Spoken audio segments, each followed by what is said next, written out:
সারা ভারত ক্ষেত মজুর ইউনিয়ন সিপিআইএমের উদ্যোগে গোটা দেশ জুড়ে বাংলাভাষী মানুষদের হেনস্থা রেগা প্রকল্পের কাজ চায়, মজুরির বৈষম্য বন্ধ সহ একাধিক দাবি দাওয়া নিয়ে কনভেনশন, মিছিল ও ডেপুটেশন কর্মসূচি শুরু হওয়ার আগে মালদা টাউন হলে এই মর্মে এক কনভেনশন অনুষ্ঠিত হয়। সেখানে উপস্থিত ছিলেন প্রধান বক্তা হিসেবে প্রাক্তন সাংসদ রামচন্দ্র ডোম, রাজ্য কমিটির সম্পাদক নিরাপদ সর্দার, গণ আন্দোলনের নেতা তথা জেলা বামফ্রন্টের সম্পাদক কৌশিক মিশ্র সহ অন্যান্যরা। মালদা টাউন হলে এই সমস্ত দাবি দাওয়া নিয়ে অনুষ্ঠিত এই কনভেনশন শেষে শহর জুড়ে মিছিল করে সংগঠনের কর্মীরা। মিছিল এসে শেষ হয় মালদা জেলা শাসকের দপ্তরের সামনে। সেখানে বেশ কিছুক্ষণ বিক্ষোভ দেখানোর পর সংগঠনের পক্ষ থেকে এই মর্মে একটি ডেপুটেশন তুলে দেওয়া হয় জেলা শাসকের কাছে।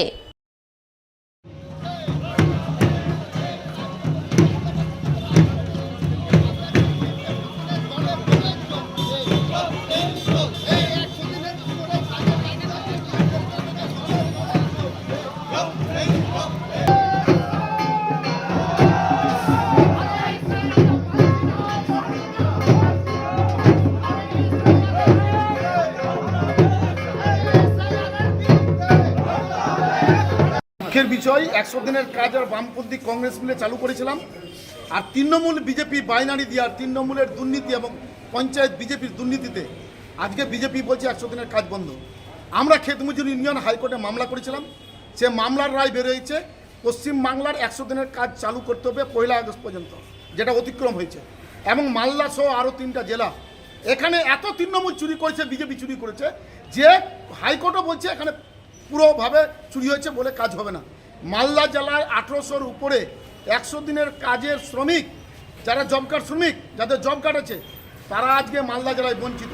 তার জন্য ডিএমের কাছে জানতে চাই যে কত চুরি হলো আপনার, এই আধিকারিকরা কেন তাদের ব্যবস্থা নেবে না? যারা চুরি করছে তাদের জেলে যাবে না কেন? মালদা জেলা বঞ্চিত হবে কেন? তার জন্য ডিএমের কাছে জব নেওয়ার জন্য আমরা কিন্তু সেই ডেপুটেশনে যাচ্ছি। আশা করি তার যদি প্রতিকার না হয়, আগামী 11, 12, 13 তারিখ ব্লক বিডিও ডিএম অফিসে আমরা 100 দিনের কাজের জন্য অ্যাপ্লিকেশন করব এবং অ্যাপ্লিকেশন করে আমরা মালদা জেলার ক্ষেত মজুর ইউনিয়ন হাইকোর্টে গিয়ে মামলা করব। এই মামলা করে যেন আমাদের মালদা জেলার কাজ যেন চালু করে তার ব্যবস্থা করার সর্বোত্তমভাবে আমরা রূপায়ণ করার চেষ্টা করব। আর স্মার্ট মিটার আছে, অন্যান্য ইস্যু আছে, সেই ইস্যুগুলোর সাথে নিয়ে আমরা আন্দোলনটা করছি। আজকে যাব, এখান থেকে কনভেনশন হবে, কনভেনশন করে মিছিল সহকারে আমরা ডিএম অফিসে যাব। ঠিক 3:30টার সময় ডিএম অফিসে আমরা ডেপুটেশন দেব। দুঃখের বিষয় 100 দিনের কাজ আর বামপন্থী কংগ্রেস মিলে চালু করেছিলাম, আর তৃণমূল বিজেপি বাইনারি দিয়ে আর তৃণমূলের দুর্নীতি এবং পঞ্চায়েত বিজেপির দুর্নীতিতে আজকে বিজেপি বলছে 100 দিনের কাজ বন্ধ। আমরা ক্ষেত মজুর ইউনিয়ন হাইকোর্টে মামলা করেছিলাম, সে মামলার রায় বেরোয়েছে পশ্চিমবাংলার 100 দিনের কাজ চালু করতে হবে 1 আগস্ট পর্যন্ত, যেটা অতিক্রম হয়েছে।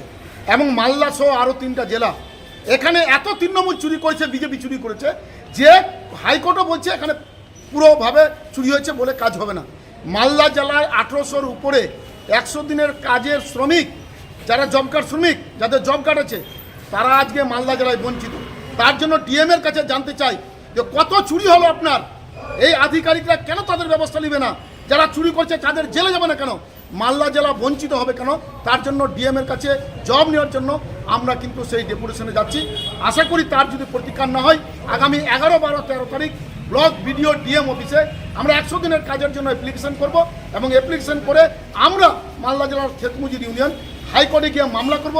এই মামলা করে যেন আমাদের মালদা জেলার কাজ যেন চালু করে তার ব্যবস্থা করার সর্বোত্তমভাবে আমরা রূপায়ণ করার চেষ্টা করব। আর স্মার্ট মিটার আছে, অন্যান্য ইস্যু আছে, সেই ইস্যুগুলোর সাথে নিয়ে আমরা আন্দোলনটা করছি। 2 তৃণমূল নেতার দাদাগিরি, একজন শাসক দলের গ্রাম পঞ্চায়েতের সদস্য, অন্যজন গ্রাম পঞ্চায়েত সদস্যার স্বামী, দলের প্রভাব খাটিয়ে ব্যবসায়ী জমি দখলের অভিযোগ। এখন চাকরি চুরির টাকা তুলতে পারছে না, তাই সাধারণ মানুষের জমি জায়গা দাদাগিরি করে দখল করছে তৃণমূলকে কটাক্ষ বিজেপির। অভিযোগ হলেই সেই অভিযোগ প্রমাণিত হয় না, পাল্টা অভিযোগ তৃণমূলের। এদিকে পুরো বিষয়টি নিয়ে ইংরেজবাজার থানায় লিখিত অভিযোগ জানিয়েছেন মালদাহের কোতোয়ালি গ্রাম পঞ্চায়েতের আরাপুর এলাকার বাসিন্দা শুভম ঘোষ। তিনি বলেন, দীর্ঘদিন ধরে এলাকার তৃণমূল দলের 2 পঞ্চায়েত সদস্যর মদতে মাটি মাফিয়ারা তাদের 6.5 বিঘা জমি দখল করে রেখেছে। সেই জমিতে সীমানা দিতে গেলে প্রাণনাশের হুমকি দেওয়া হচ্ছে। পুরো বিষয়টি নিয়ে ইংরেজবাজার থানায় লিখিত অভিযোগ জানানো হয়েছে। পাশাপাশি মুখ্যমন্ত্রী মমতা ব্যানার্জির দপ্তরেও লিখিত অভিযোগ জানানোর কথাও বলেছেন ওই ব্যবসায়ী পরিবার। আমাদের জমি, এটা আমার বাবার জমি। ওরা ফ্রড রেকর্ড করেছিল। টিএমসির আমাদের কোতোয়ালি অঞ্চলের গ্রামের মেম্বাররা ফ্রড রেকর্ড করেছিল, দুটো মেম্বার। এরা ফ্রড রেকর্ড করেছে জমিটার রেকর্ড করে, সেই রেকর্ডকে আমরা চ্যালেঞ্জ করেছিলাম ডিএলআর অফিসে। চ্যালেঞ্জ করে আমরা সেখান থেকে জিতে এসেছি। এখন আমরা বর্তমান প্রেজেন্টে আমাদের জমি আমাদের ঢুকতে যাচ্ছি, ওরা ঢুকতে দিচ্ছে না, প্রাণের হুমকি দিচ্ছে। জমিটা হচ্ছে টোটাল 14 বিঘা, 6 বিঘা নিয়ে আমাদের সাথে কেস চলছে। ওরা প্রায় রাতারাতি 250 থেকে 300 গাছ, আমাদের আম গাছ ছিল, আম গাছগুলোকে কেটে ফেলেছে উইদাউট পারমিশন। এদিকে যাদের বিরুদ্ধে অভিযোগ সেই দলের এক জমির দাবিদার রাজীব বিশ্বাস বলেন, আমাদের নামে জমি রেকর্ড রয়েছে, কোনো ধরনের কাউকে হুমকি দেওয়া হয়নি, বরঞ্চ ওরা এই জমিটি তাদের বলে দাবি করছে। এদিকে পুরো বিষয়টি নিয়ে শুরু হয়েছে রাজনৈতিক বিতর্ক। বিজেপির অভিযোগ, তৃণমূলের নেতারা এখন চাকরি চুরির টাকা তুলতে পারছে না, তাই সাধারণ মানুষের জমি জায়গা নিয়ে এইভাবে দাদাগিরি করছে। পাল্টা তৃণমূলের দাবি, অভিযোগ দায়ের হলেই সেই অভিযুক্ত প্রমাণিত হয় না, তার জন্য বিচার ব্যবস্থা রয়েছে। ইংরেজবাজার থানার পুলিশ জানিয়েছে, উভয় পক্ষই লিখিত অভিযোগ জানিয়েছে, বিষয়টি তদন্ত করে দেখা হচ্ছে। এই জমিটা আমাদের, আমরা যাদের জমি ছিল তাদের ওয়ারিশ সূত্রে তাদের থেকে আমরা কিনে নিয়েছি। এখানে কোনো পার্টি বা কেউ নেই, আমাদের দলিল মধ্যে আমাদের নামে রেকর্ডও আছে এবং আমরা দলিল হিসাবে কিনে নিয়েছি তাদের থেকে। এরকম কোনো দখল নেই, বরং আমাদের জমি আমরা ঘিরে রেখেছিলাম, সেটা হচ্ছে অন্য ব্যক্তিরা পোলগুলো ভেঙে নষ্ট করে দিয়ে। তৃণমূলের জনপ্রতিনিধি নেতারা এখন আর চাকরি চুরির টাকা তুলতে পারছে না। স্বাভাবিকভাবে তারা জমি জায়গা দখল, মানুষের পুকুর ভরাট, বিভিন্ন দুর্নীতিপূর্ণ কাজে যুক্ত হয়েছে। এখানে আমরা কোতোয়ালি অঞ্চলে দেখলাম জোর করে মানুষের জায়গা দখল করে নিচ্ছে তৃণমূলের জনপ্রতিনিধিরা।